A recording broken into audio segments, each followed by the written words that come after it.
Hola, soy Katherine y en este video te voy a explicar de forma sencilla cómo funciona la respiración celular, que es básicamente lo que hace posible que estés vivo y que tengas energía. Así que vamos a verlo paso a paso.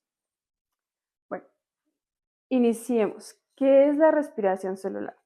Esta es una ruta aeróbica en la cual la glucosa se descompone y se convierte en CO2, o sea, el dióxido de carbono, y H2O, o sea, el agua.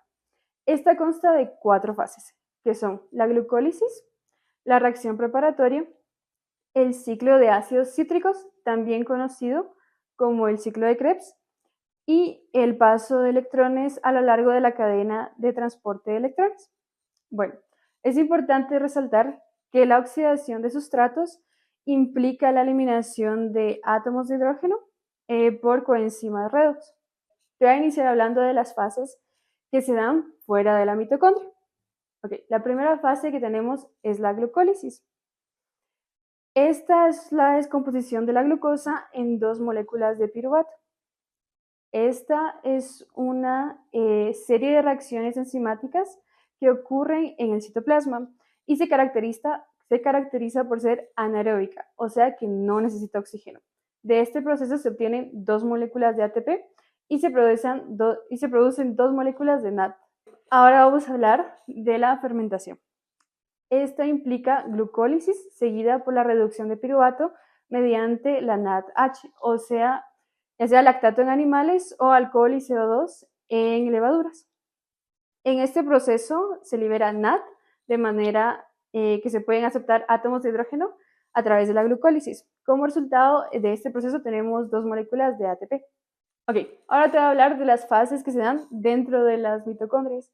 Ok, cuando tenemos átomos de oxígeno disponibles, el piruvato procedente de la glucólisis entra a las mitocondrias, en donde va a dar lugar a la siguiente fase, que es la reacción preparatoria, durante la cual ocurre oxidación, donde el CO2 elimina el piruvato y la NAD se reduce y la coenzima A recibe un grupo acetil remanente. Este se debe efectuar 2 veces para dar como resultado dos moléculas de NADH.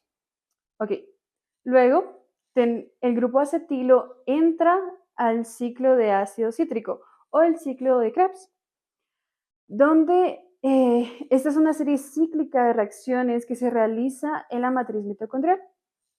La oxidación completa se realiza a medida de que se forman dos moléculas de CO2, 3 NADH y una FADH2. También se produce ATP y se debe realizar el ciclo entero 2 veces por una molécula de glucosa. Ahora sí, llegamos a la etapa final de la descomposición de la glucosa, en la cual va a implicar la cadena de transportes de electrones. Esta está ubicada en la cresta de las mitocondrias y en esta los electrones recibidos de la NADH y la FADH2 pasan por una cadena de portadores hasta que al final son recibidas por oxígeno, el cual se combina con el hidrógeno para producir agua. A medida de que pasan los electrones, pasan por la cadena de electrones, las proteínas llamadas citocromos captan energía que se utiliza para la producción de ATP. Las crestas de las mitocondrias contienen complejos de la cadena de transportes de electrones, que no solo transfieren los electrones entre sí, sino que también bombean el hidrógeno al espacio intermembranoso, estableciendo un gradiente electroquímico.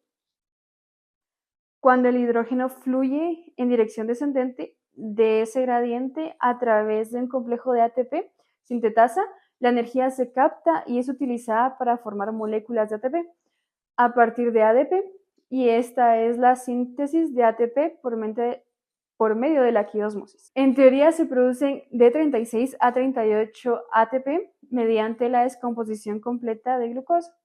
4 son el resultado de la síntesis de ATP a nivel sustrato y el resto se produce como resultado de la cadena de transporte de electrones. Bueno, ese ha sido un resumen del proceso de la respiración celular y agradezco mucho la atención.